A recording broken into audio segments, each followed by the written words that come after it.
Good morning.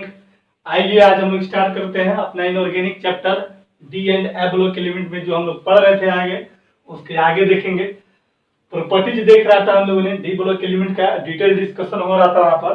पिछले classes में मैंने ऑक्सीडेशन स्टेट वेरिएबल क्यों शो करता है ना, या मेल्टिंग पॉइंट बॉइलिंग पॉइंट देखा था, पैरामैग्नेटिक कैरेक्टर देखा था, डायमैग्नेटिक कैरेक्टर देखा था, मैग्नेटिक मोमेंट को देखा था और हम लोगों ने इलेक्ट्रॉनिक कॉन्फ़िगरेशन देख लिए थे, है ना। इसके आगे हम लोग आगे बढ़ते हैं, लिखेंगे हम लोग नेक्स्ट जो प्रॉपर्टीज होगा हम लोग का फॉर्मेशन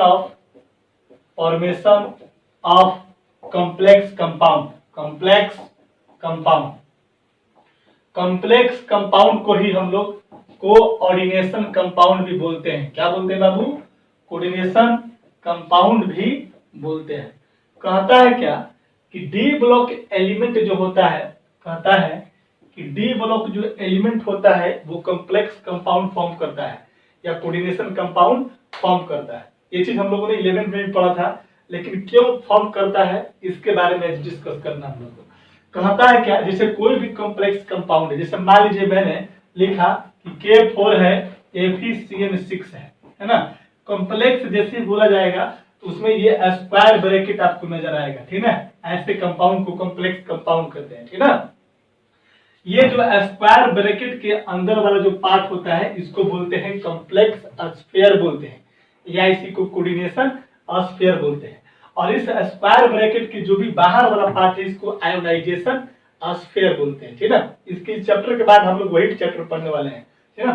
तो कहता है कि ये जो डी ब्लॉक के जो एलिमेंट हैं वो कॉम्प्लेक्स कंपाउंड बनाते हैं। ये कंपाउंड अगर दिखा कोई कॉम्प्लेक्स कंपाउंड, तो इसमें जो आयरन है, this is called Babu iron. ये जो आयरन है, ये आयरन क्या है आपका? डी ब्लॉक का एलिमेंट है। तो आखिर ये D block element complex compound form क्यों करेंगे?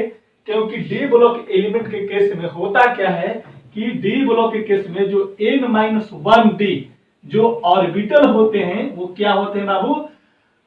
इनकम्प्लीट फील्ड होते हैं। इनकम्प्लीट फील्ड बोलने का मतलब होता है कि वहां के जो अनपेयर्ड इलेक्ट्रॉन है या जो ऑर्बिटल खाली है वो मल्टीपल बॉन्ड बनाने में क्या होता है? सक्षम होता है। वो किसी न किसी के साथ क्या करता है? मल्टीपल बॉन्ड बनाएगा। तो n-d ऑर्बिटल जो होता है वो क्या होता है बाबू? वैकेंट होता है और अवेलेबल होता है मल्टीपल बॉन्डिंग के लिए। इसी वजह से क्या करता है कि डी ब्लॉक्स के एलिमेंट कॉम्प्लेक्स कंपाउंड फॉर्म करता है। कॉम्प्लेक्स का मतलब समझते हैं ना, जटिल चीज, जटिलता। और वो जटिलता कब होगा? जब मल्टीपल बॉन्ड्स बनेंगे। तो यहाँ पर जो CN है इसको हम लोग बोलते हैं लिगेंड। क्या बोलेंगे बाबू? लिगेंड बोलेंगे। लिगेंड का नाम क्या है? साइनाइड है। क्या है? साइनाइड है। तो ये लिगेंड क्या करता है कि ये अपना पेयर ऑफ इलेक्ट्रॉन क्या करता है बाबू? ये अपना पेयर ऑफ इलेक्ट्रॉन जो है, इलेक्ट्रॉन जो क्या करता है? इसको डोनेट करता है। कहां पर डोनेट करेगा? वहां पर डोनेट करेगा n-1d ऑर्बिटल को डोनेट करता है, जो कि ये कैसा रहता है? इनकम्प्लीट फील्ड रहता है या वैकेंट इसको बोल सकते हैं। आई बात समझ में? अच्छा, कोऑर्डिनेशन इसलिए बोला क्योंकि कोऑर्डिनेशन बॉन्ड होता है, कोऑर्डिनेट बॉन्ड पढ़े होंगे केमिकल बॉन्डिंग में। कोऑर्डिनेट जो बॉन्ड होता है क्या होता है कि पेयर ऑफ इलेक्ट्रॉन को क्या करता है? ट्रांसफर करता है। इसको रिप्रेजेंट करने का तरीका कैसा होता है? इस तरीके से, ठीक ना। तो ये हमारा जो एलिमेंट है आयरन जो है इसको सेंट्रल मेटल एटम के नाम से जानते हैं। क्या जानते हैं इसको? Central metal atom. तो कहता है कि d block element complex compound इसलिए फॉर्म करता है कि कॉम्प्लेक्स कंपाउंड में जो डी ब्लॉक जो होता है जो कि सेंट्रल मेटल एटम की तरह काम करता है, उनका डी ऑर्बिटल क्या रहता है बाबू? खाली रहता है, इनकम्प्लीट फील्ड रहता है। जिसकी वजह से लिगेंड जो है अपना क्या करता है कि pair of electron coordinate bond के माध्यम से इसको क्या करता है? डोनेट करता है और मल्टीपल बॉन्ड क्या करता है? फॉर्म करता है। क्या दर्शन में? अगर कोई बंदा आपसे क्वेश्चन पूछेगा कि सर बताइए डी ब्लॉक एलिमेंट या ट्रांजिशन एलिमेंट जो होते हैं क्यों कॉम्प्लेक्स कंपाउंड या कोऑर्डिनेशन कंपाउंड फॉर्म करते हैं, तो आपका जवाब रहेगा कि sir due to presence of या due to availability of vacant D orbital. Clear है? कोई दिक्कत नहीं है? चलिए लिख लीजिए यहां पर एक line.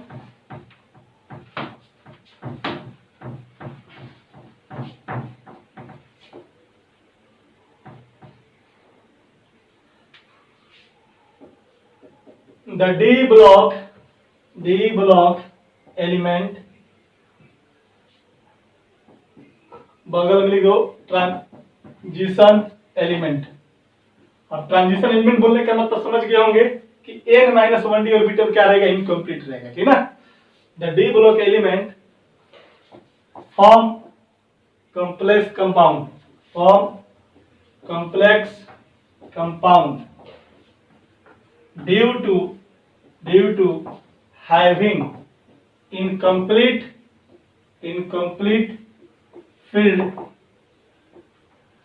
FILLED incomplete filled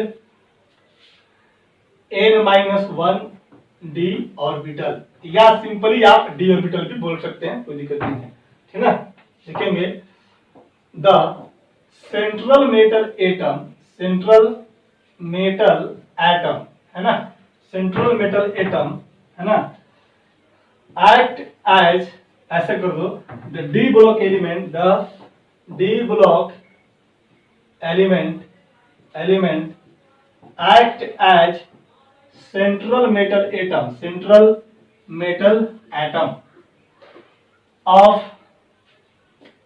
of complex compound which are having vacant d orbital। Next पर लिखेगा द लिगेंड। अब लिगेंड क्या होता है डिटेल पढ़ेंगे, जो क्या करता है कि इलेक्ट्रॉन पेयर को डोनर होता है, डोनेट कर देता है, ठीक ना। कहता है कि द ligand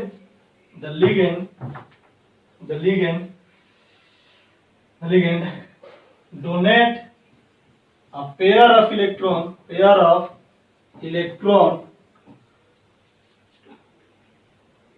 towards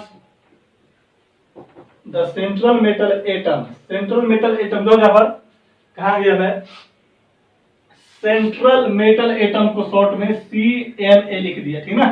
तो यहाँ पर लिखेंगे CMS, the central metal atom toward the central metal atom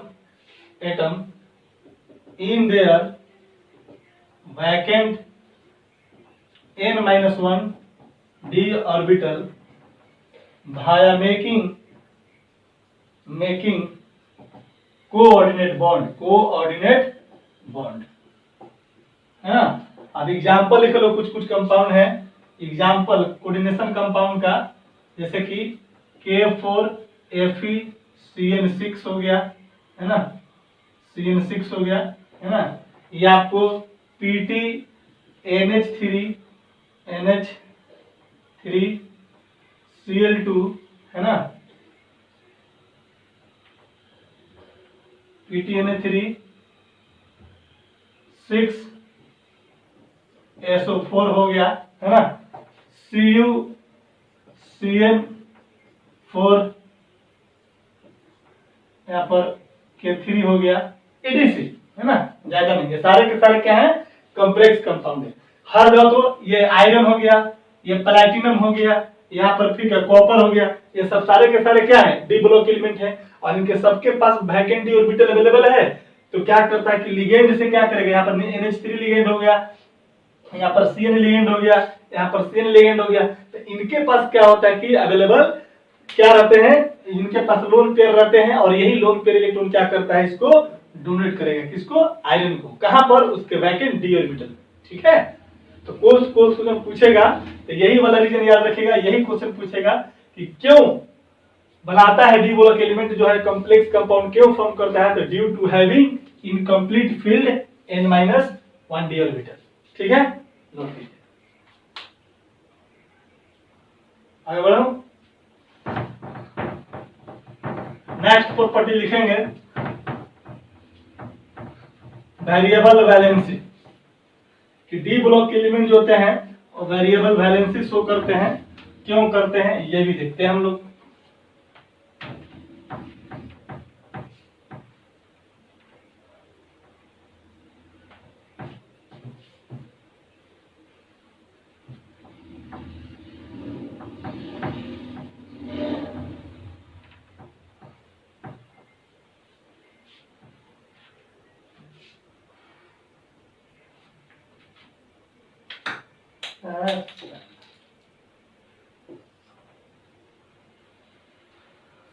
लिखेंगे नेक्स्ट, नेक्स्ट प्रॉपर्टी लिखेगा वेरिएबल वैलेंसी, देखेंगे the d block element show variable valency. कोई पूछेगा कि डी ब्लॉक एलिमेंट का वैलेंसी क्या वेरिएबल होगा, आप बोलिएगा कि वेरिएबल नहीं होगा, है ना। अब क्यों नहीं होगा इसके बारे में जरा पहले समझेंगे, उसके बाद लिखेंगे, ठीक है। देखो, अगर मैं बोलूं कि वैलेंसी क्या होता है तो आप बोलोगे कि वैलेंसी का मतलब होता है कंबाइनिंग कैपेसिटी। अगर कोई एटम है, अगर मान लो कि ये कोई एटम है और बी एटम से क्या करता है, बॉन्ड अगर बना रहा है ना, तो ये करता क्या है कि अगर मान लो कि ए है और इसके आउटर मोस्ट ऑर्बिट में 2 इलेक्ट्रॉन है ना, तो ये जब भी आउटर मोस्ट ऑर्बिट को क्या बोलते हैं बाबू, वैलेंस सेल बोलते हैं, या आउटर मोस्ट ऑर्बिट बोलते हैं, आउटर मोस्ट सेल बोलते हैं। और वैलेंस सेल में जो इलेक्ट्रॉन होगा उसी इलेक्ट्रॉन को क्या बोलते हैं हम लोग, वैलेंस इलेक्ट्रॉन बोलते हैं। याद कीजिए, पढ़ाया हूं मैं। और जब भी केमिकल बॉन्ड बनता है, कॉम्बिनेशन होता है, एक एटम दूसरे एटम से कंबाइन करता है, तो ऑलवेज वैलेंस इलेक्ट्रॉन का इस्तेमाल करता है। तो कहता है क्या कि ये एटम है और इसके आउटर मोस्ट में 2 इलेक्ट्रॉन है, और ये दोनों इलेक्ट्रॉन को इसके साथ कॉम्बिनेशन में कंबाइन कर लिया, इसके साथ बॉन्डिंग में कंबाइन करके अगर इसके आउटर मोस्ट ऑर्बिट में 8 इलेक्ट्रॉन पूरा कर लेता है, या ये इसके पास 8 इलेक्ट्रॉन पूरा हो जाता है, तो दैट नंबर्स ऑफ इलेक्ट्रॉन को क्या बोलते हैं बाबू, वैलेंसी बोलते हैं।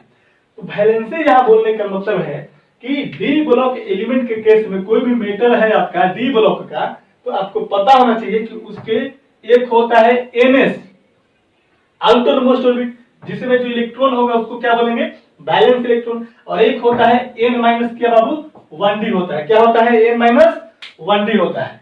तो जब एन माइनस 1d होगा, तब मैंने बताया है अभी कि जितना भी प्रॉपर्टीज पढ़ा, एनएस का इलेक्ट्रॉन तो इस्तेमाल होता ही होता है, प्लस में एन माइनस 1d का भी इलेक्ट्रॉन होता है। यानी कि जब बॉन्डिंग बनेगा, जब केमिकल कॉम्बिनेशन होगी, तो ना सिर्फ एनएस आउटर मोस्ट ऑर्बिट के इलेक्ट्रॉन पार्टिसिपेट करेगा, ना सिर्फ बैलेंस सेल के इलेक्ट्रॉन पार्टिसिपेट करेगा, बल्कि वो n-1d के इलेक्ट्रॉन भी क्या करता है, एक्सेप्ट क्या करता है, इन्वॉल्व होता है बॉन्डिंग में। क्यों इन्वॉल्व होगा बॉन्डिंग में भाई, क्योंकि इसकी एनर्जी लेवल और इसकी एनर्जी लेवल का डिफरेंस क्या होता है, बहुत कम होता है, पहली चीज। दूसरी चीज कि इनके पास इनकम्प्लीट होता है, मतलब कि यहाँ पर भी अनपेयर्ड इलेक्ट्रॉन क्या रहता है, प्रेजेंट रहता है। जब भी इनकम्प्लीट फील्ड ऑर्बिटल होंगे तो उनके क्या होंगे, इनकम्प्लीट ऑर्बिटल, तो उनके n-d ऑर्बिटल में क्या होते हैं, अनपेयर्ड इलेक्ट्रॉन होगा। अब जहां पर भी अनपेयर्ड इलेक्ट्रॉन होगा वो बॉन्डिंग में क्या करेगा, पार्टिसिपेट करेगा, n-1d। अब लड़का बोलेगा कि सर अगर मान लीजिए कि यहाँ पर सर अगर s ऑर्बिटल में 2 इलेक्ट्रॉन है, यहाँ तो पेयर है, तो क्या ये बॉन्डिंग में पार्टिसिपेट करेगा, बिल्कुल करेगा। क्यों करेगा, क्योंकि आउटर मोस्ट में प्रेजेंट है और वैलेंस इलेक्ट्रॉन ही बॉन्डिंग में पार्टिसिपेट करता है। लेकिन डी ब्लॉक के केस में n-1d के इलेक्ट्रॉन भी पार्टिसिपेट करेंगे। क्यों, क्योंकि इनका और इनका एनर्जी लेवल कंपैरेबल होता है, लगभग लो डिफरेंस होता है, बहुत कम का डिफरेंस होता है। इस वजह से आगे बढ़ सकते हैं। तो कोई क्वेश्चन पूछेगा कि डी ब्लॉक के एलिमेंट वेरिएबल वैलेंसी क्यों शो करेगा, तो हमारा जवाब क्या होगा, क्योंकि इनके n-1d इलेक्ट्रॉन जो होते हैं क्या होते हैं, अनपेयर्ड होते हैं या इनकम्प्लीट होते हैं, जिसकी वजह से क्या होता है कि ये वैलेंसी क्या करता है, वेरिएबल शो करेगा। भाई यहां से इलेक्ट्रॉन निकाल करके बॉन्ड बना लिया, है ना, यहां से भी इलेक्ट्रॉन निकाल करके क्या करता है, ये बॉन्ड बनाने की क्षमता रखता है। क्यों, क्योंकि ये क्या रहता है, इनकम्प्लीट फील्ड रहता है। आइए समझ में, इसीलिए इनका वैलेंसी क्या हो जाएगा, वेरिएबल हो जाएगा। हम लोग देखते थे, है ना, अदर एलिमेंट जैसे सोडियम के केस में, अल्कली मेटल, अल्कलाइन मेटल के केस में हम लोगों ने देखता था, क्या देखता था भाई, कि हमेशा आउटर मोस्ट ऑर्बिट के इलेक्ट्रॉन क्या करते थे, पार्टिसिपेट करते थे। यहां हम लोग देखते थे पी ब्लॉक के एलिमेंट में, वहां पर भी क्या होता था, आउटर मोस्ट ऑर्बिट के इलेक्ट्रॉन पार्टिसिपेट करता था। तो आउटर मोस्ट ऑर्बिट के इलेक्ट्रॉन जितना लॉस करके गेन करके अगर वो अपना ऑब्जेक्ट कंप्लीट करता है, तो दैट नंबर्स ऑफ इलेक्ट्रॉन को क्या बोलते थे, वैलेंसी बोलते थे, है ना। तो वैलेंसी मतलब वैलेंस सेल में जो इलेक्ट्रॉन प्रेजेंट होगा, वैलेंस इलेक्ट्रॉन की बात होगी। लेकिन यहाँ पर डी ब्लॉक के केस में सिर्फ और सिर्फ वैलेंस सेल की बात नहीं होगी, सिर्फ और सिर्फ वैलेंस इलेक्ट्रॉन की बात नहीं होगी, बल्कि n-1 d ऑर्बिटल में जो इलेक्ट्रॉन प्रेजेंट होंगे इनकी भी बात होगी। अच्छा, ये क्यों पार्टिसिपेट करेगा? क्योंकि इनका एनर्जी लेवल और इनके एनर्जी लेवल का डिफरेंस जो है बहुत लो होता है, इस वजह से, है ना। और यही हम लोग चीज पढ़े भी थे, वेरिएबल ऑक्सीडेशन स्टेट में भी पढ़े थे कि यहाँ का इलेक्ट्रॉन और यहाँ के दोनों पार्टिसिपेट करता था। अगर मिनिमम ऑक्सीडेशन स्टेट देखते थे तो NS और मैक्सिमम तो NS और n-1 दोनों का इलेक्ट्रॉन क्या करता था, इन्वॉल्व होता था। आगे बात समझ में, तो एक्चुअल में बॉन्ड बनाना है, वैलेंसी का कहाँ इस्तेमाल होता है, बॉन्डिंग में। तो बॉन्डिंग के लिए ये भी रिस्पॉन्सिबल होगा और ये भी रिस्पॉन्सिबल होगा, इसलिए क्या होता है कि इनका वैलेंसी क्या होगा, वेरिएबल होगा। एक लाइन में बस लिखना है, समझना है बस, और कुछ नहीं करना, ठीक ना। लिखेंगे the d block element show variable valency, it is due to presence of vacant n-1 d orbital. Vacant बोलने का मतलब क्या बाबू, पूरा का पूरा d ऑर्बिटल खाली रहेगा नहीं। अगर ये मान लो कि d ऑर्बिटल है, इसमें 1 2 3 4 5 है, तो यहाँ पर एक इलेक्ट्रॉन है, 2 3 4 5 है, ये भी कहलाएगा वैकेंट, क्योंकि मैक्सिमम कैपेसिटी कितना है, 10 है। 10 से एक भी कम रहेगा तो उसको क्या बोलेंगे, वैकेंट बोलेंगे। आगे बात समझ में, कोई बोलेगा ऐसे है ऐसे है ऐसे है, एक इलेक्ट्रॉन पेड़ है, अभी भी एक इलेक्ट्रॉन की कमी है, तब पर भी क्या कहलाएगा, वैकेंट कहलाएगा। आगे बात समझ में, it is due to presence of vacant n-1 d orbital, ठीक है। अब जैसे देखो एग्जांपल के तौर पे क्या है, जैसे मान लो कि आयरन है और आयरन दो कंपाउंड बनाएगा, एक बनाता है FeCl2 और एक बनाता है FeCl क्या 3 बनाता है। इसका मतलब कि यहाँ पर आयरन की वैलेंसी कितना हो जाएगा, 3, और यहाँ पर आयरन की वैलेंसी कितना, 2। अब यहाँ से कट करोगे तो यहाँ पर Fe2 प्लस में प्रेजेंट है, यहाँ पर Fe क्या है, 3 प्लस में प्रेजेंट है। तो जब 2 रहता है तो इसको बोलते हैं फेरस, क्या बोलते हैं, फेरस। और 3 ऑक्सीडेशन स्टेट में रहते हैं, क्या बोलते हैं इसको बाबू, फेरिक, क्या बोलते हैं इसको, फेरिक बोलते हैं। इसी प्रकार से दूसरा एग्जांपल कॉपर अगर है, तो कॉपर भी दो प्रकार का बनता है, एक होता है CuCl2 माना, और कहता है कि CuCl3 है। तो यहाँ पर जो बनाएगा Cu2 प्लस, है ना, इसको बोलते हैं Q प्लस, क्या बोलते हैं, Q प्लस। अगर ये Cu3 प्लस में रहेगा तो इसको क्या बोलते हैं, क्यूपरिक बोलते हैं, क्या बोलते हैं, क्यूपरिक बोलते हैं। तो ये सारी चीजें हैं, ठीक है, ये सब चीजें हैं। तो ये क्या है, यहाँ पर +2 +3, देखो तो तुमको लग रहा है कि सभी तो ऑक्सीडेशन स्टेट बता रहे हैं, तो ऑक्सीडेशन स्टेट और वैलेंसी सेम नहीं होता है, हर जगह सेम नहीं होता है, लेकिन हम लोग इसको कहीं कहीं जैसे डी ब्लॉक के केस में हम लोग बोल सकते हैं पर, क्योंकि जो रीजन वेरिएबल वैलेंसी का है वही रीजन मेरा क्या था, वेरिएबल ऑक्सीडेशन स्टेट का था, है ना। अब ऐसे भी 90% जो क्वेश्चन यहाँ से बनेंगे डी ब्लॉक एलिमेंट के, उसका एक ही रीजन पड़ता है क्या, due to presence of vacant n-d orbital या वैकेंट d ऑर्बिटल, ठीक है, नोट कर लो। आगे बढ़ा,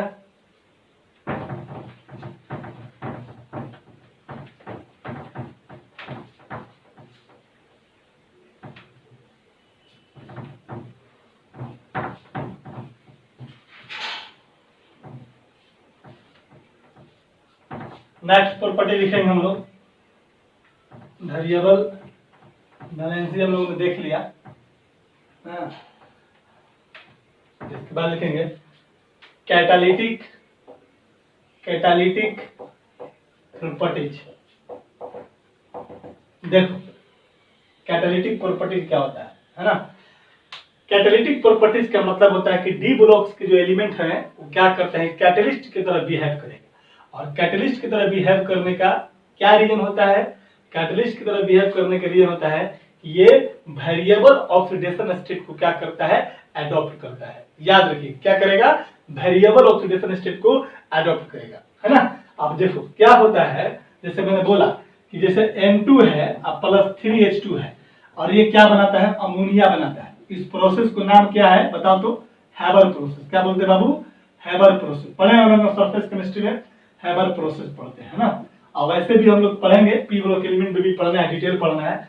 तो ये जो हैबर प्रोसेस जो होता है, तो यहाँ पर कैटलिस्ट कौन सा इस्तेमाल करते हैं बताओ, आयरन इस्तेमाल करते हैं, है ना।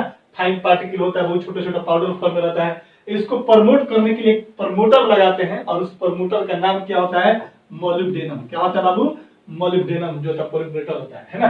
तो ये जितने भी हैं ये सब क्या है, डी ब्लॉक एलिमेंट है ना। तो डी ब्लॉक के एलिमेंट कैटालिटिक प्रॉपर्टी, पहला चीज तो कोई क्वेश्चन पूछेगा कि ट्रांजिशन एलिमेंट जो होते हैं कैसे बिहेव करते हैं, तो बोलेगा एक प्रकार के कैटलिस्ट की तरह। कोई पूछेगा फिर क्यों करते हैं कैटलिस्ट की तरह बिहेव, क्यों, क्योंकि ये वेरिएबल ऑक्सीडेशन स्टेट को अडॉप्ट करता है, मल्टीपल ऑक्सीडेशन स्टेट को क्या करता है, गेन करता है, मतलब मल्टीपल ऑक्सीडेशन स्टेट शो करेगा, वेरिएबल ऑक्सीडेशन स्टेट शो करेगा। अब वेरिएबल ऑक्सीडेशन स्टेट क्यों शो करेगा, इसका रीजन आपको पता है, चलिए लिख लीजिए।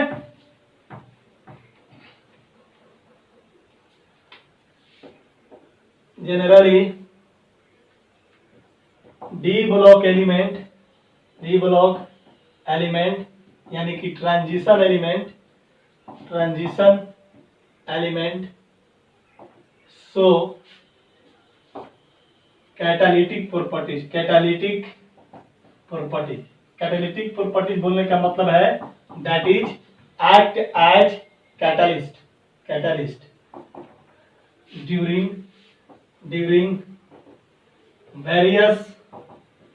various chemical reaction लिखेंगे। it is due to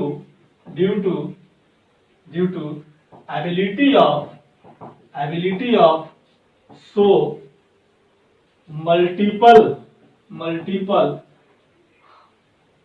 ability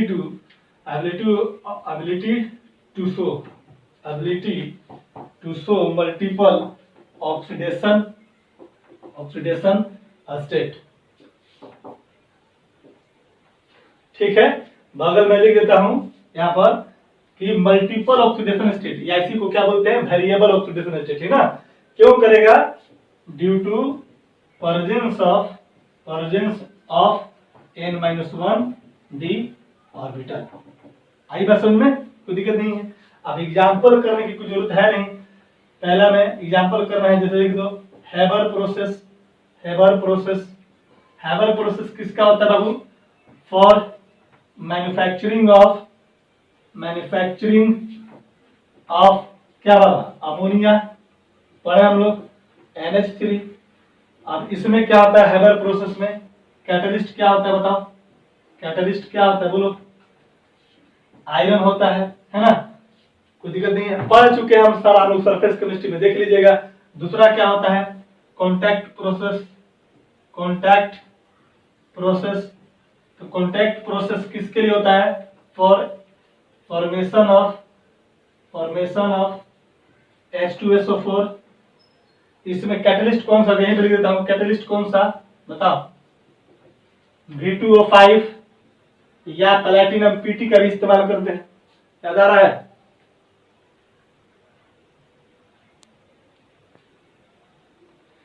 PT का भी हम लोग क्या करते हैं, इस्तेमाल करते हैं, ठीक है।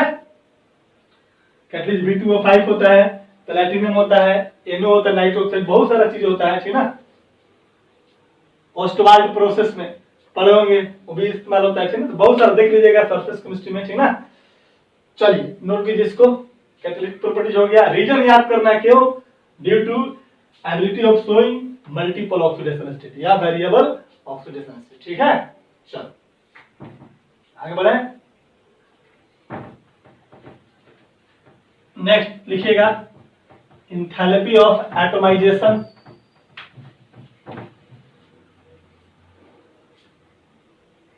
देखेंगे इंथैल्पी ऑफ एटोमाइजेशन,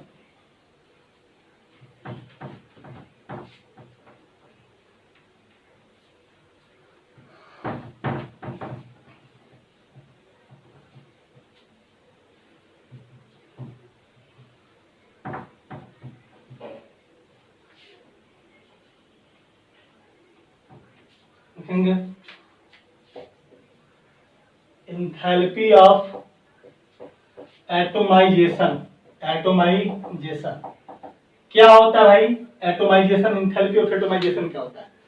चलिए इसको पढ़ लेते हैं बारी बारी से, है ना। देखो एटोमाइजेशन का मतलब होता है एटम को सेपरेट करना, है ना। अब जब आपको पता है कि डी ब्लॉक एलिमेंट में जो भी होते हैं एलिमेंट, वो सारे के सारे मेटल्स होते हैं। और मेटल जो होता है वो क्या होता है, क्रिस्टल लैटिस में फॉर्मेशन करता है ना। क्या होता है बाबू, मेटल जो होते हैं क्या होते हैं, क्रिस्टल लैटिस का फॉर्मेशन होता है। सॉलिड स्टेट में हम लोग पढ़े हुए थे हम लोग कि इस तरीके से क्रिस्टल लैटिस का फॉर्मेशन होता है, पढ़े थे क्या आप लोग। ये हमारा कॉन्स्टिट्यूएंट पार्टिकल था, इस तरीके से याद आ रहा है, इस तरीके से। तो ये हमारा मेटल जो डी ब्लॉक के जितने भी एटम होते हैं, कोई भी मेटल जो होता है ना, वो क्या होता है, क्रिस्टल लैटिस में बनाने की कोशिश करता है। अब सोडियम को, पोटेशियम, ये क्रिस्टल लैटिस नहीं बनाएंगे, ठीक है, याद रखिएगा। ये जो होते हैं बनाते हैं लेकिन बहुत कम बनाने की चांसेस रहती है। लेकिन यहाँ पर जो डी ब्लॉक के जो एलिमेंट है वो सारे के सारे क्या होते हैं बाबू, क्रिस्टल लैटिस में बनाते हैं, क्रिस्टल लैटिस में पाए जाते हैं। क्रिस्टल लैटिस क्या होता है, 3 डायमेंशनल अरेंजमेंट होता है। अब क्रिस्टल लैटिस में होता है क्या, देखो अब ये मेरा क्या था, ये सब कॉन्स्टिट्यूएंट पार्टिकल था, याद आ रहा है सॉलिड स्टेट में, ये कॉन्स्टिट्यूएंट पार्टिकल था। अब ये क्या है बाबू, अब देखो मान लो कि यही वाला एटम है, सपोज ये वाला एटम है। अब सब देखो ये भी एटम है तो कुछ किसी एटम से जुड़ा होगा, इस तरीके से क्रिस्टल लैटिस का फॉर्म करता है। तो मान लो कि ये एटम है, ठीक है, मेटालिक बॉन्ड भी है यहाँ पर प्रेजेंट है, और प्लस में क्या बाबू बताओ तो मेटालिक बॉन्ड के साथ साथ कोवैलेंट बॉन्ड भी प्रेजेंट है।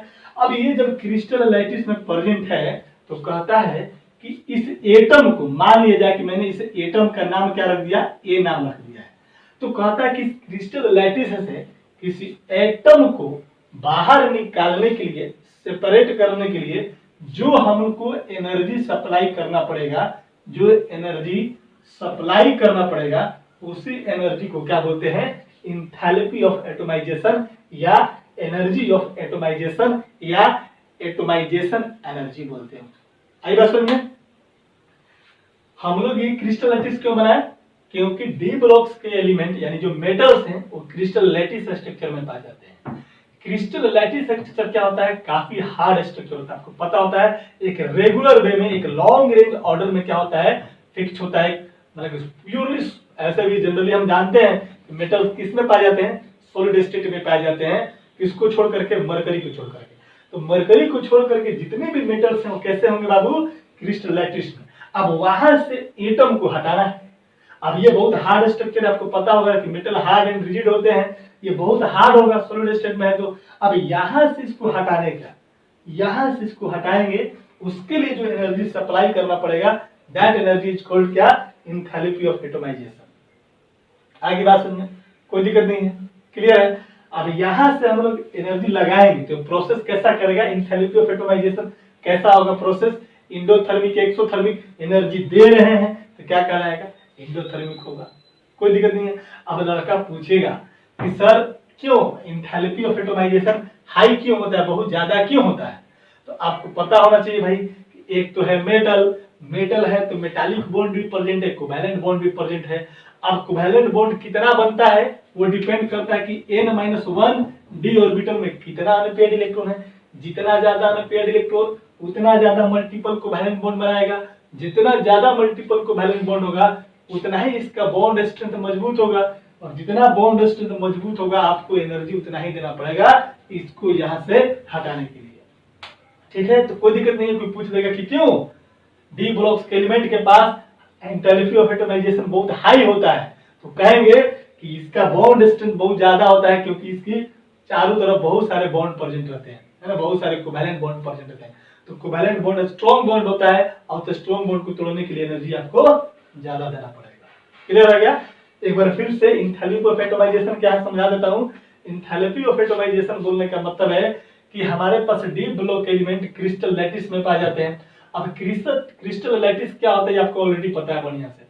क्रिस्टल लैटिस एक कॉम्पैक्ट 3 डायमेंशनल स्ट्रक्चर होता है। अब वहां से हमें किसी एटम को, देखो यहां पर क्या है, अब देखो मेटल है, मेटल में बहुत सारे एटम हो सकता है। अगर मैं बोलूं कि ये आयरन का क्रिस्टल लैटिस है तो ये बहुत सारे हजारों लाखों करोड़ों मिलियन बिलियन इस तरह से एटम प्रेजेंट होंगे यहाँ पर, और यहां से हम इसको क्या करना है, इसको सेपरेट करना है।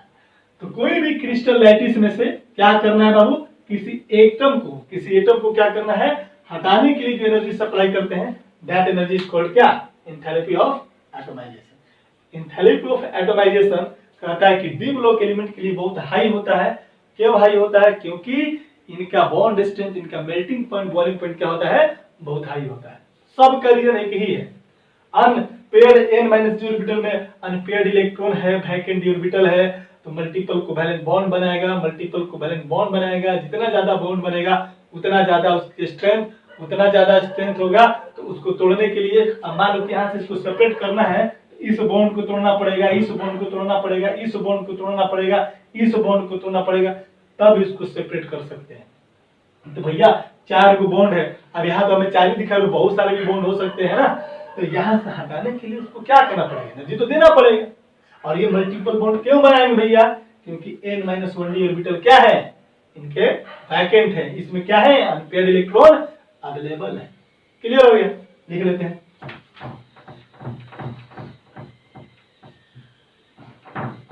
देखेंगे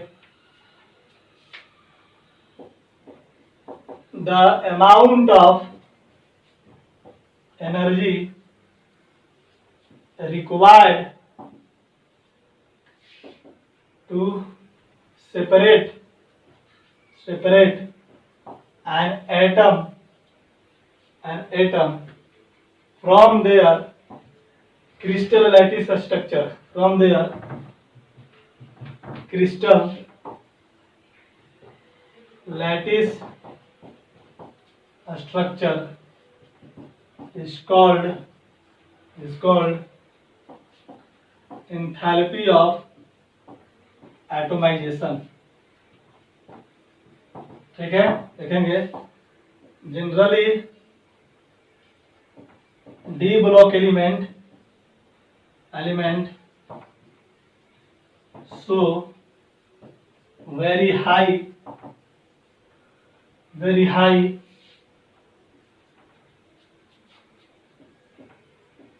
enthalpy of atomization। क्यों भाई, दिखाइएगा, इसे मैं कर दूं, इधर it is due to having very high melting point, है ना। अब बगल में लिख देता हूं बॉन्ड बढ़िया हाई मेल्टिंग पॉइंट, है ना। अब हाई मेल्टिंग पॉइंट रहेगा तो क्या होगा, बॉन्ड स्ट्रेंथ क्या होगा, अब इसका बॉन्ड स्ट्रेंथ क्या होगा, वेरी हाई होगा।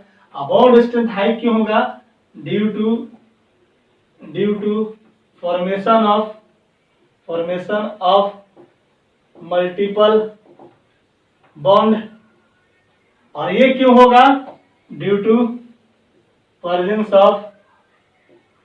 Of vacant n-1 d electron, d orbital. ठीक है, कोई दिक्कत नहीं है। तो बस आपको ये डिफिनीशन याद रखना है। और क्यों होता है, तो ये होता है, और यहाँ पर लिखेगा क्यों होगा, तो it is due to having very high melting point ज्यादा होता है। क्यों, क्योंकि बॉन्ड स्ट्रेंथ का क्या होता है, बहुत ज्यादा होता है। बॉन्ड स्ट्रेंथ क्यों, due to formation of multiple bond, जितना ज्यादा बॉन्ड बनेगा। ये मल्टीपल बॉन्ड क्यों बनाएगा ज्यादा, तो due to presence of vacant n-d orbital. ठीक है, बस। अब कहेगा इसका यूनिट क्या होता है भाई, तो यूनिट क्या होगा, पर एटम हो जाएगा, एनर्जी है तो एनर्जी का यूनिट क्या होता है, जूल हो जाएगा, या जूल हो जाएगा, है ना, आर हो जाएगा, जो भी हमारा कैलोरी हो जाएगा। और एक एटम को निकालने में तो पर एटम हो जाएगा। ठीक है, चलिए, जो एनर्जी का यूनिट होगा बस इसका भी वही यूनिट होगा। ठीक है, आगे बढ़े। तो ये हो गया आपका, क्या हो गया बाबू, इसको हम लोग बोलते हैं एंथैल्पी ऑफ एटमाइजेशन। तो हम लोगों ने आज देखा क्या, enthalpy of atomisation, complex formation tendency देखा, इसके बाद वेरिएबल बैलेंसी देखा, कैटालिटिक प्रॉपर्टीज देखा, और 2 प्रॉपर्टीज और है, लिखेंगे नेक्स्ट में, लिखेंगे इसके बारे में। फॉर्मेशन ऑफ इंटरस्टिशियल कंपाउंड, या इसी को हम लोग बोलते हैं नॉन स्टोइकियोमेट्रिक कंपाउंड। देखो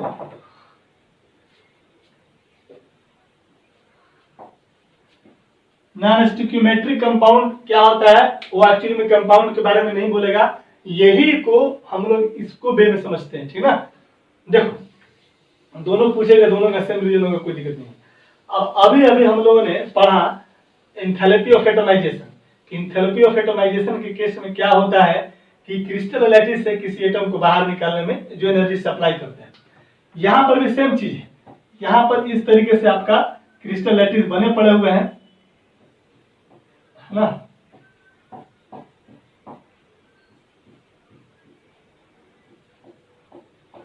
इस तरफ से क्रिस्टल लैटिस आपके बने पड़े हुए हैं, ठीक ना, इस तरीके से। अब आपको पता होना चाहिए कि मैंने बताया था, कभी याद करो, सॉलिड स्टेट में बताया कि ये हो गया तुम्हारा एक लेयर, ये हो गया तेरा दूसरा लेयर, ये हो गया तेरा तीसरा लेयर, ये हो गया तेरा चौथा लेयर। इस तरह से लेयर बाई लेयर पता है। दो कॉन्सिक्यूटिव लेयर, दो लगातार लेयर के बीच में ये जो खाली जो स्पेस है, इस स्पेस को बोलते हैं क्या बाबू, इंटरस्टिशियल साइट। याद किया है, इंटरस्टिशियल साइट बोलते हैं, याद करो। अरे बाबा इस तरह से बताया था क्या आपको, इस तरह से अरेंजमेंट होता था। ये 2D बना दिया, वो 3D बना दिया था। ये लेयर हुआ, दूसरा लेयर, तीसरा लेयर। अब इन दोनों के बीच, एक लेयर दो लेयर के बीच में जो खाली जो स्पेस है, इस स्पेस को क्या बोलते हैं, इंटरस्टिशियल साइट बोलते हैं। तो कहता है क्या कि non metal atom like hydrogen, nitrogen, carbon, boron, जिनको की साइज क्या होता है, इनका साइज बहुत छोटा होता है। सेकंड पीरियड के एलिमेंट है, साइज इनके क्या है, बहुत छोटे हैं।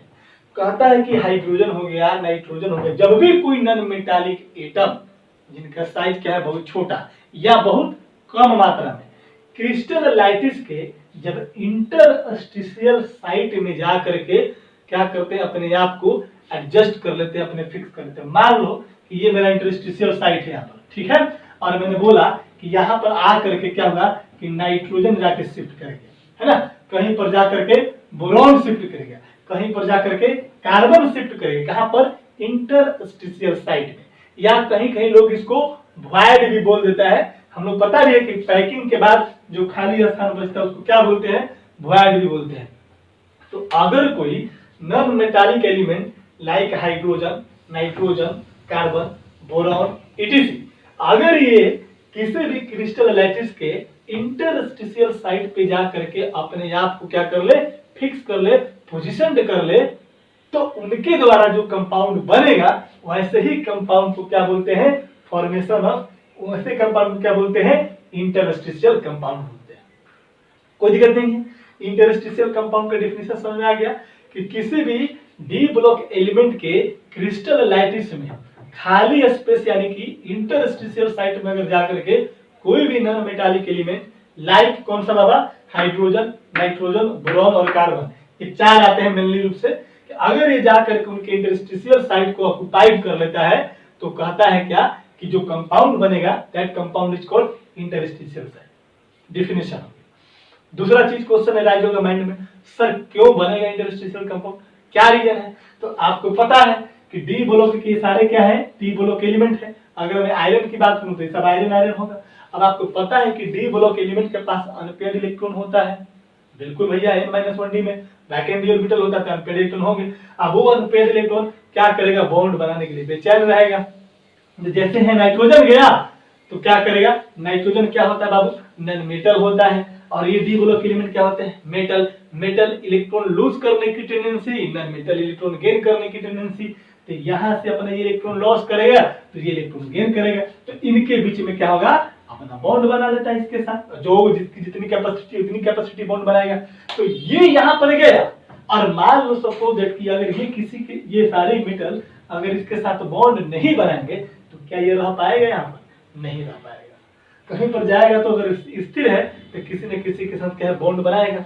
और बॉन्ड बनाने की कैपेबिलिटी किसके पास, इस मेटल के पास। क्यों, क्योंकि इसके पास वैकेंट डी ऑर्बिटल है, जिनके पास अनपेयर्ड इलेक्ट्रॉन प्रेजेंट है, वो क्या करेगा, इसके साथ मिलकर के बॉन्ड बना लेगा। तो आपको पता है कि कोई भी कंपाउंड फॉर्म कब करता है, कॉम्बिनेशन के द्वारा, है ना। केमिकल कॉम्बिनेशन क्या होता है बाबू, बॉन्ड फॉर्मेशन के द्वारा।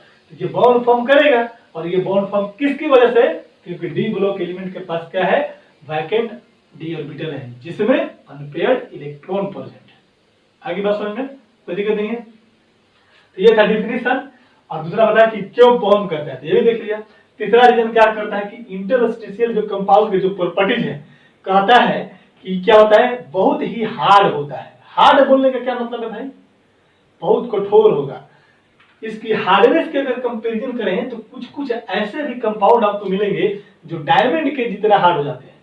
मतलब डायमंड के बराबर नहीं, डायमंड के जैसे। जैसे हम लोग बोलते हैं ना कि जैसे क्लास में जैसे जैसे बोलते हैं कि कोई लड़का बहुत पढ़ने में तेज है, तो लोग कंपैरिजन करता है कि ये उसके जैसा तेज है पढ़ने में, है ना, ये उसके जैसा है। तो ठीक उसी प्रकार का है कि ये कभी कभी कोई कोई इतना हार्ड हो जाते हैं कि इनकी कंपैरिजन डायमंड से भी करने लगता है लोग।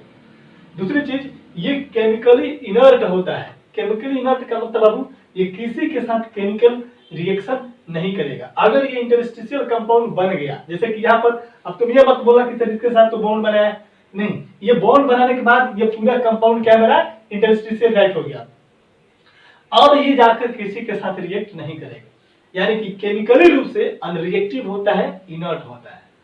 हो गया, 2 पॉइंट बता दिया, एक तो बहुत हार्ड बता दिया, एक केमिकली इनर्ट होता है। तीसरी चीज क्या करता है कि ये अपनी मेटालिक कंडक्टिविटी को रिटेन करता है। रिटेन का मतलब होता है कि जो अपनी आइडेंटिटी को लॉस नहीं करेगा, यानी कि ये मेटालिक कंडक्टिविटी मतलब कि इसमें करंट फ्लो हो सकता है, यानी कि ये गुड कंडक्टर भी हो सकता है, किसका, हीट का और किसका, करंट का। ठीक है, कोई दिक्कत नहीं है। तो ये इनके प्रॉपर्टीज हैं, ठीक है, डिफिनीशन और क्यों होता है, और कुछ इनके एग्जांपल, जैसे कि एग्जांपल होता है VH 0.56 होगा, है ना, वेनेडियम हो गया, और एक हाइड्रोजन हो गया। देखो एक वेनेडियम है तो उसके रिस्पेक्ट में हाइड्रोजन कितना है, 0. कितना 56, है ना। Fe है, Fe वो है, याद करो यहाँ पर क्या बताते हैं, Fe का 0.92 से लेकर के 0.95 तक नल स्टिक्योमेट्रिक डिफेक्ट देखो पढ़ाए स्टेट में। इसके बाद तुम्हारा जैसे Ti क्या है, C है ना, इसके बाद ये है MN4C है, एक कार्बन है 4 मैग्नीशियम, यानी कि इसकी संख्या क्या है, ज्यादा है, और इसकी संख्या क्या है, कम है, यानी कि बहुत सारे क्रिस्टल जो लैटिस होता है उसमें जहां तहां आपका इक्का दुक्का मिलेगा। ठीक है ना, ये सब आपके एग्जांपल होंगे किसका, इंटरस्टिशियल कंपाउंड का। क्लियर हो गया, कोई दिक्कत नहीं, देख लेते हैं।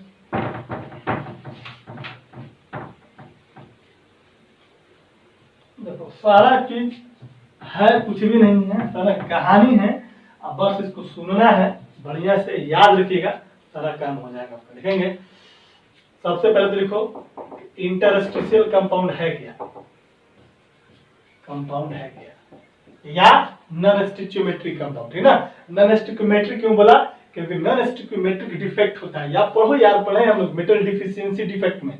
देखो एक प्रकार का नॉन स्टिक्योमेट्रिक डिफेक्ट है सॉलिड स्टेट में, देख लेना पलट करेगा, देखेंगे।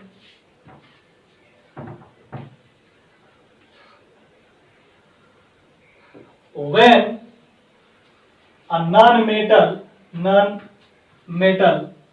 a smaller size, smaller size element like hydrogen, carbon, nitrogen, boron, etc. get trapped by the interstitial site, interstitial होता है, interstitial site of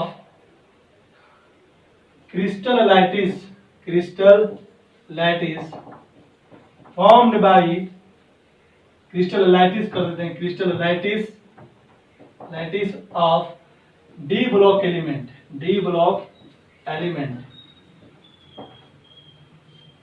then the formed compound is called interstitial compound। आई बात समझ में मेरे भाई, या नॉन स्टिक्योमेट्रिक कंपाउंड।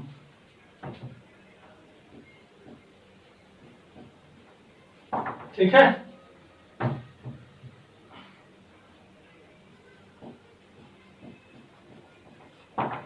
चलिए, क्यों करता है यहां पर लिखेंगे, लिखेंगे the interstitial compound formed due to presence of vacant n-1 d orbital हो गया। लिखेंगे the unpaired d electron get bonded don't ऐसे करो, unpaired d electron form covalent bond with किसके तरह, with non metal atom like hydrogen, carbon, nitrogen, boron etc। तो बोलेगा क्यों भाई, तो कहिएगा कि the interstitial compound formed due to presence of vacant n-d orbital. ठीक है। द अनपेयर्ड इलेक्ट्रॉन, अगर कहता है कि अनपेयर्ड इलेक्ट्रॉन है तो क्या होगा, तो unpaired electron formed covalent bond का फॉर्मेशन करता है with non metal atom like hydrogen, carbon, nitrogen और क्या है, बोरॉन etc। ठीक है, जल्दी करो, नोट करो फटाफट। हो गया। इसके बारे में लिखेंगे हम लोग प्रॉपर्टीज ऑफ इंटरस्टिशियल कंपाउंड का प्रॉपर्टीज। ये सब क्वेश्चन पूछा हुआ है, ठीक ना, सीबीएसई आईपीएमटी में सारा क्वेश्चन पूछा हुआ है। लिखेंगे प्रॉपर्टीज ऑफ इंटरस्टिशियल कंपाउंड।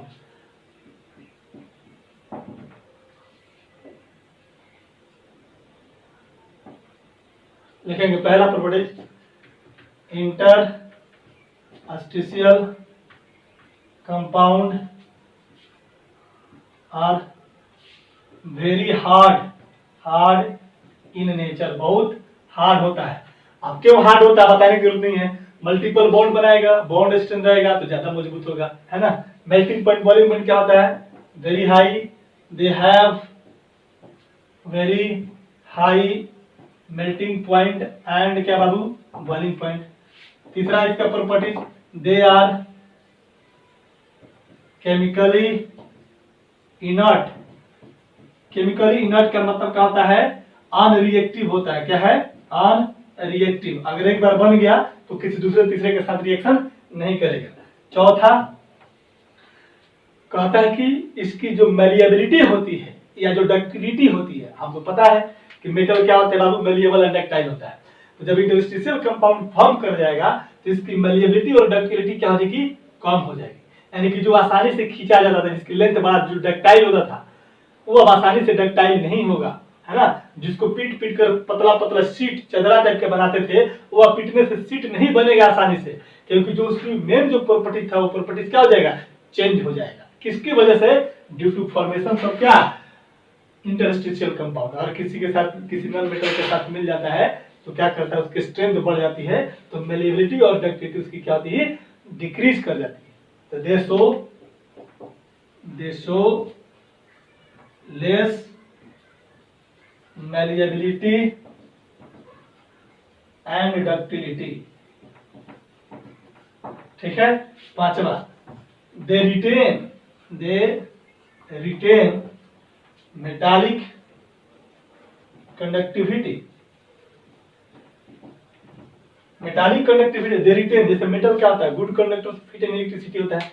तो रिटेन का मतलब है कि जो अपनी आइडेंटिटी को लॉस नहीं करता। यानी कि मेटल जब गुड कंडक्टर था, हीट का भी और इलेक्ट्रिसिटी का, तो इंटरस्टिशियल कंपाउंड भी क्या होगा, एक प्रकार का कंडक्टर की तरह काम करेगा। मतलब कि इंटरस्टिशियल कंपाउंड बनने से पहले जिस तरह से गुड कंडक्टर था वो बनने के बाद भी अपनी कंडक्टिविटी मेंटेन करेगा। ठीक है। चलिए ये हो गए आपके एग्जाम प्रॉपर्टी। याद रखिएगा, सब पूछता है बिहार बोर्ड में भी, सीबीएसई बोर्ड में भी, ठीक ना। इसका इधर साइड से एग्जाम्पल लिख लेते हैं हम। ये तो हो गया होगा ना, लिखेंगे एग्जाम्पल।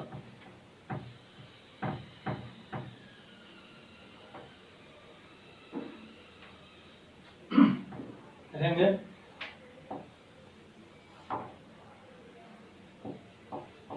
एग्जाम्पल, इसका लिख लो एग्जाम्पल ऑफ इंटरस्टिशियल कंपाउंड। लिखेगा TiH होता है, VH 0.56 होता है। तीसरा लिख लेना MN मैग्नीज होता है, MN4C होता है ना। चौथा नाम Fe3C होता है, ETC जो होता है। और एक और होता है, क्या होता है बाबू, इसका एक और एग्जाम्पल होता है, दिखता हूँ मैं। एग्जाम्पल याद करना, TiH 1.7 होता है, 1.7 कर देना, ठीक ना, बस ज्यादा नहीं। देखो टिटानियम है, हाइड्रोजन के साथ टिटानियम क्या है, d block element. Hydrogen non metal, vanadium d block element. Hydrogen क्या है, नॉन मेटल। Mn क्या है, manganese d block element. Carbon क्या है, नॉन मेटल। आयरन क्या है मेरा, मेटल डी ब्लॉक का। और कार्बन क्या है, ये सारे के सारे क्या है, इंटरस्टिशियल कंपाउंड है। कोई पूछेगा कि इसमें कौन सा डिफेक्ट शो करेगा, क्या लिखेंगे, डिफेक्ट कौन सा शो करेगा बताओ, नॉन स्टोइकियोमेट्रिक डिफेक्ट। इसमें क्या होता है वो तो, मेटल डिफिशियंसी डिफेक्ट। और इसी वजह से इस कंपाउंड को हम लोग नॉन स्टोइकियोमेट्रिक कंपाउंड के नाम से भी जानते हैं, ठीक है, नोट कीजिए इसको। चलिए नेक्स्ट प्रॉपर्टी देखते हैं हम लोग। नेक्स्ट प्रॉपर्टी है एलॉय फॉर्मेशन, है ना। क्या होता है, एलॉय फॉर्मेशन क्या होता है, एलॉय फॉर्मेशन क्या होता है इसके बारे में समझिए। देखो कहता है वैसे डी ब्लॉक्स के एलिमेंट जिनका जो साइज होता है वो क्या होता है, सिमिलर होता है, बराबर नहीं, क्या सिमिलर। मतलब कहें कि अगर मैं बोलूं कि जैसे कोई भी, जैसे कि ब्रास है मेरा, ब्रास से मेरा एक एलॉय का एग्जांपल है ना। और इसमें दो मेटल को मिलाया गया है, जिसमें कॉपर है और क्या है, जिंक है। तो कहता है कि कॉपर का और जिंक का जो साइज है वो लगभग क्या हो, सेम हो, या इनके कह सकते हैं कि इनके एटॉमिक साइज या एटॉमिक रेडियस में जो साइज का जो डिफरेंस होगा वो क्या होगा, बहुत कम होगा। तो ऐसे एलिमेंट को क्या करते हैं, दोनों को मिक्स करके और एक भट्ठी में क्या करते हैं, इसको डाल देते हैं। भट्ठी क्या होता है बाबू, जिसमें कि टेम्परेचर क्या होता है इसका, बहुत हाई होता है ना, यानी कि बहुत ज्यादा इसमें हीट सप्लाई होता है। अब इसको भी इसमें हमने मिला दिया और इसको भी हमने इसमें क्या किया, मिक्स कर दिया। मिक्स करने के बाद क्या करेंगे, दोनों मेल्ट कर जाएंगे, पिघल जाएंगे। अब जो दोनों मेल्ट करके जो पिघल जाएगा, है ना, तो क्या करते हैं कि इसको यहां से पकड़ करके हटाते हैं और इसको कूल कर देते हैं। कूल का मतलब इसको ठंडा करते हैं, टेम्परेचर क्या करते हैं, डाउन कर देते हैं। और कुछ देर के बाद एक क्या हो जाएगा, एक सॉलिड स्टेट में मिलेगा जो कि बहुत ही हार्ड होगा। ऐसे ही स्ट्रक्चर को क्या बोलते हैं हम लोग, एलॉय बोलते हैं। एलॉय है क्या, दो या दो से अधिक, एक नहीं दो होगा या दो से अधिक डी, वैसे डी ब्लॉक्स के एलिमेंट होंगे, वैसे डी ब्लॉक के मेटल्स होंगे जिनका साइज कंपेरेबल होगा। मतलब कि साइज लगभग क्या होंगे, सिमिलर होंगे। सिमिलर साइज होने की ही वजह से क्या होता है, एलॉय का फॉर्मेशन होता है। याद रखिए, कुछ पूछेगा कि क्यों डी ब्लॉक्स के एलिमेंट, कुछ डी ब्लॉक के ऐसे एलिमेंट हैं जो एलॉय का फॉर्मेशन करते हैं, तो बोलिएगा due to acceptance of, due to similar size. Size similar होने की वजह से क्या होते हैं, एलॉय का फॉर्मेशन होता है। तो एलॉय क्या है, नथिंग बल्कि एक क्या है, दो या दो से अधिक मेटल्स का क्या होता है बाबू, सिमिलर साइज मेटल को मिक्स करते हैं और मिक्स करने के बाद जो स्ट्रक्चर बनेगा उसी को क्या बोलते हैं हम लोग, एलॉय बोलते हैं। क्लियर हो गया यहाँ तक, कोई दिक्कत नहीं है। क्यों होता है, तो ड्यू टू सिमिलर साइज, ये भी हम लोगों ने देख लिया एलॉय का फॉर्मेशन। अब इसकी प्रॉपर्टीज की बात करेंगे, है ना। तो प्रॉपर्टीज में जो प्रॉपर्टीज अभी इंटरस्टिशियल साइड का पढ़ा है, सेम प्रॉपर्टीज इसका भी होगा। आगे बस में अब क्या क्या होता है जरा देख लेते हैं। कहता है कि मान लो कि यहाँ पर कॉपर है और यहाँ पर जिंक है, जब तक ये दोनों एलॉय में पार्टिसिपेट नहीं कर, जब तक इन दोनों को एलॉय नहीं बनाया गया था, तो इनका प्रॉपर्टीज कुछ और होगा, इनका प्रॉपर्टीज कुछ और होगा। प्रॉपर्टीज का मतलब इसकी मैकेनिकल स्ट्रेंथ की बात होगी। इसका मेल्टिंग पॉइंट कुछ और होगा, इसका मेल्टिंग पॉइंट कुछ और होगा, इसकी डेंसिटी कुछ और होगी, इसकी डेंसिटी कुछ और होगी, इसका बॉइलिंग पॉइंट कुछ और होगा, इसका बॉइलिंग पॉइंट कुछ और होगा। ये इसकी डक्टिलिटी ज्यादा होगी, इसकी डक्टिलिटी कम होगी, मतलब इन दोनों की डक्टिलिटी, मतलब कहने का मतलब है कि मिक्सिंग से पहले, एलॉय फॉर्मेशन से पहले इनका जो प्रॉपर्टीज होगा एलॉय बनने के बाद इनका प्रॉपर्टीज अलग हो जाएगा इन दोनों से।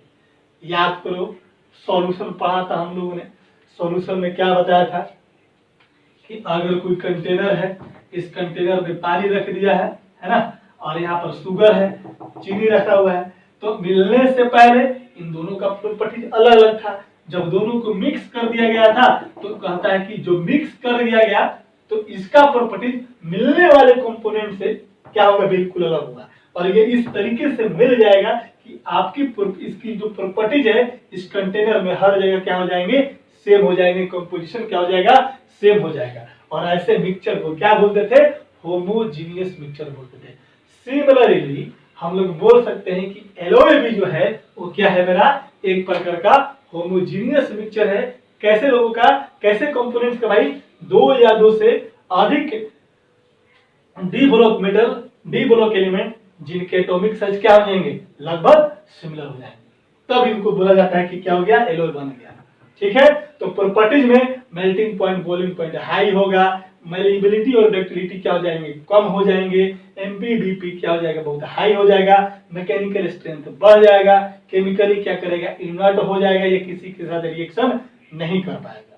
सारी चीजें जो हमारा उसमें था सेम चीज उसमें था। और एग्जांपल्स हैं एलॉय के, कुछ एग्जांपल्स यहाँ पर लिखा गया है, ये सारी एग्जांपल बोर्ड के एग्जाम में ऑब्जेक्टिव में पूछा हुआ है, कंपटीशन सेक्शन में भी पूछा हुआ है, तो इन सबको आपको याद कर लेना है। ठीक है, तो चलिए लिखते हैं डिफिनेशन, लिखिएगा। इट इज द, एलॉय के बारे में लिखना है, एलॉय के definition, it is the homogeneous mixture of two or more than two d block element with having similar in size is called it is a homogeneous mixture of two or more than two d block element with having similar in size is called alloy। लिखेंगे the d block element form alloy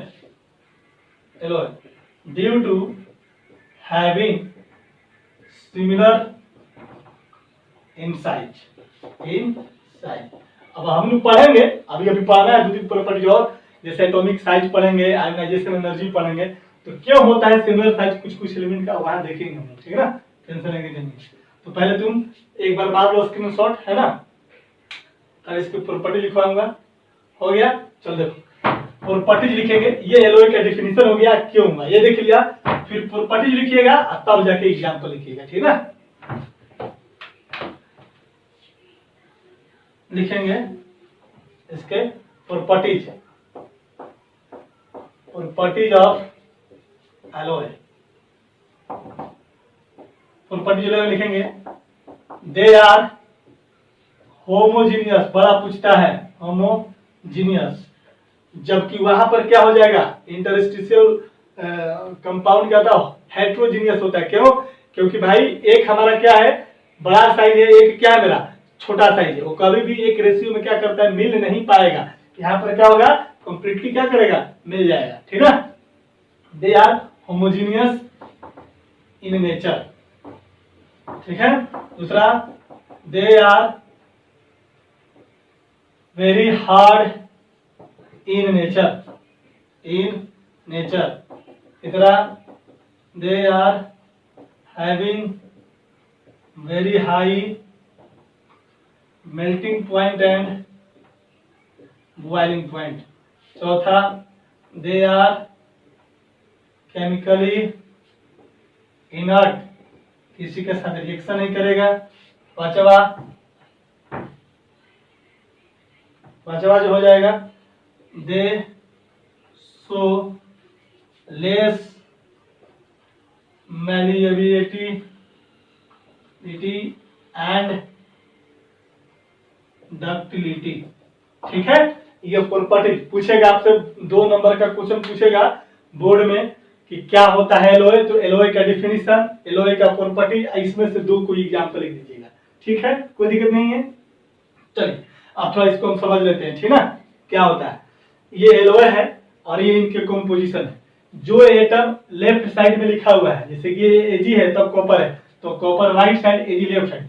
तो जो left side लिखा हुआ है, समझिए कि अगर कोई बोलेगा कि क्वाइनेज मेटल का कंपोजिशन क्या है, बोलेगा कि क्वाइनेज मेटल एक प्रकार का है जिसकी कंपोजिशन क्या है, Ag है और कॉपर है, यानी कि सिल्वर को और कॉपर को मिलाएंगे तो कौन सा मेटल, कौन सा एलॉय बनेगा, उसको बोलते हैं क्वाइनेज मेटल। क्वाइनेज क्यों बोला, क्योंकि क्वाइन के फॉर्मेशन में क्या होता है, इस्तेमाल होता है।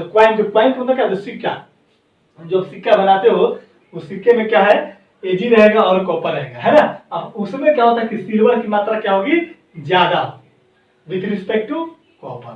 ठीक है, ये चीजें हैं, तो याद रखना। जो मैं टिक लगाता हूं, देखो ब्रास याद रखिएगा, ब्रोंज याद रखिएगा और बेल याद रखिएगा। ब्रोंज का कॉपर एसएन, बेल मेटल भी क्या है, कॉपर एसएन है। ये दोनों का कंपोजिशन क्या है, सेम है। किसका ब्रोंज का और बेल का। इसके बाद पिविटर का, पिविटर होता है एक प्रकार के लोहे है, पीबी है और क्या है, एसएन है। सोल्डर क्या है, सोल्जर एसओएलडी है, सोल्डर, ये भी क्या है, पीबी और एसएन है। इन दोनों का भी क्या होता है बाबू, सेम होता है, याद रखना। इसके बाद इलेक्ट्रॉन, ये इलेक्ट्रॉन प्रोटॉन वाला इलेक्ट्रॉन नहीं, इलेक्ट्रॉन भी एक प्रकार लिखा जाता है, सेम स्पेलिंग होता है, लेकिन ये इलेक्ट्रॉन का जो कंपोजिशन है, मैग्नीशियम है और क्या है, जिंक है। क्या है, मैग्नीशियम और क्या है, जिंक है, ठीक है ना। इलेक्ट्रॉन, तो ये सब जितने भी हैं, जहां टिक लगा, इन बार आपका इंपॉर्टेंट नहीं बनता है। गन मेटल आपका इंपॉर्टेंट बन जाता है, कभी पूछता है ना। जर्मन सिल्वर भी आपका इंपॉर्टेंट नहीं है, लेकिन पूछा हुआ सारा क्वेश्चन है। मोनल मेटल और मैंगेलियम, ये दोनों इंपॉर्टेंट नहीं है। तो German silver, gun metal, electron, solder, pewter, bell metal, bronze और ब्रास, ठीक है, याद रखिएगा। क्वाइनेज को भी याद रख लीजिए, जो भी है सब उसको याद रखना, ठीक है ना। इसी में से पूछेगा तो क्वेश्चन पूछेगा, ठीक है। एक बार स्क्रीनशॉट ले लो जल्दी से, हो गया, वेरी गुड। चल देखो,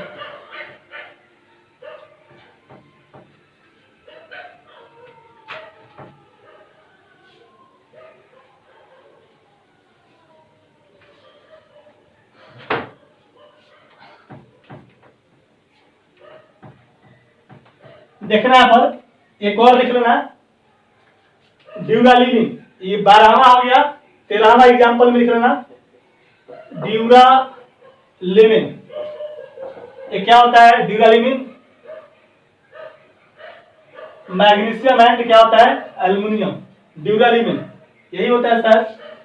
कहां चला गया भाई, ये सब चीजें याद रखने वाला चीजें, इसको याद है नहीं। ड्यूरालिमिन होता है एल्युमिनियम, मैग्नीशियम होता है, एल्युमिनियम, कॉपर, मैग्नीशियम और एमएन होता है, अल्कू मेगामैन।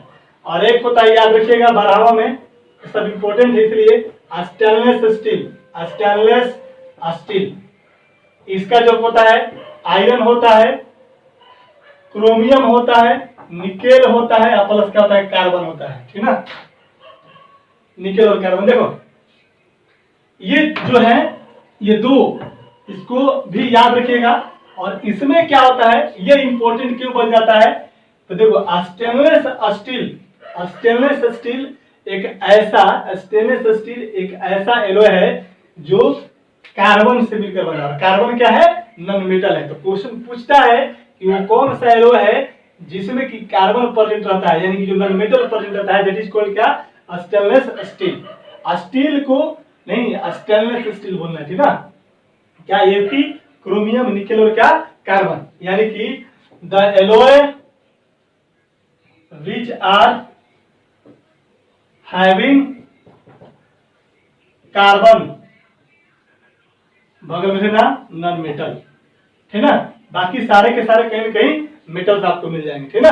तो जनरली डी ब्लॉक एलिमेंट पढ़ रहे हैं तो डी ब्लॉक वाला ज्यादा याद रखें, जिसमें कि कार्बन सॉरी जिसमें कि क्या डी ब्लॉक के एलिमेंट ज्यादा हो, ठीक ना, ये चीजें, ठीक है। चलो, और इधर मान लो कि यहाँ पर बोलो कि कार्बन है सर, यहाँ पर आपने एसएन भी लिखा, बहुत कम मात्रा में प्रेजेंट हो, बहुत कम मात्रा में, है ना। जो भी लेफ्ट साइड एलिमेंट लिखा हुआ है समझिए कि उसका क्वांटिटी क्या है, ज्यादा है, ठीक है। चलो, क्या होता है इसे भी लिख लेंगे थोड़ा सा साइड करके, क्वाइनेज मेटल यहाँ पर बता दिया मैंने, क्या है बाबू, आस्था भी देखो, क्वाइनेज मेटल। क्वाइनेज मेटल क्या होता है, it is used in making coin. क्या होता है, क्वाइन मेटल क्या होता है, it is used in making coin. Coin को क्या बोलते हैं, सिक्का, सिक्का, सिक्का देखा है ना, अरे 1 रुपया 2 रुपया 5 रुपया सिक्का यार, वही क्वाइन होता है, ठीक ना। तो क्वाइन बनाने में जो एलॉय इस्तेमाल होता है उसी को क्या बोला, क्वाइनेज मेटल बोला, ठीक ना। क्वाइनेज का आपको बताया इसका कंपोजिशन क्या होता है ना। तो ये था हमारा डी ब्लॉक एलिमेंट में यहाँ तक, है ना। अब हम लोग को रह गया प्रॉपर्टीज पढ़ना, कौन कौन सा, एक आयनाइजेशन एनर्जी पढ़ना बच गया है, एक एटॉमिक साइज बच गया है, एक डेंसिटी बच गया है, और इलेक्ट्रोड पोटेंशियल बच गया है, ठीक ना। तो ये हम लोग के 4 प्रॉपर्टीज हैं, नेक्स्ट क्लास में खत्म हो जाएगा। इसके बाद आधा घंटा में मैं कोशिश करूंगा कि आने वाले 2 क्लास में ये आपका डी ब्लॉक खत्म हो जाएगा, और लगभग 2 क्लास लगेगा आपका क्या बाबू, एफ ब्लॉक एलिमेंट, लगभग 2 2 4 3 से 4 क्लास में ये टॉपिक आपका समाप्त हो जाएगा। इसके बाद हम लोग पढ़ेंगे कोऑर्डिनेशन कंपाउंड, ठीक है। चलिए, याद जितना भी सारा चीजें सब याद कीजिएगा। अच्छा, एनसीईआरटी में जितना भी क्वेश्चन है डी ब्लॉक से, वो सारा क्वेश्चन भी मैं करवा दूंगा, जो कि इंपॉर्टेंट क्वेश्चन है, जो कि आपसे क्वेश्चन पूछ सकता है, ठीक ना। चलिए, मन लगा के पढ़िए बढ़िया से, ठीक ना। और क्या बताऊं मैं, देखिए 21 तारीख से ऑफिस खुल रहा है, कोचिंग वगैरह खुल रहा है, ठीक ना। देखता हूँ माहौल वगैरह जैसा बनता है उसके अनुसार आपको इन्फॉर्मेशन दी जाएगी, है ना। ठीक, मिलते हैं नेक्स्ट क्लास में गाइस, इसको जो भी है कंप्लीट कर लीजिएगा, ठीक है। तब तक के लिए हैव अ नाइस डे।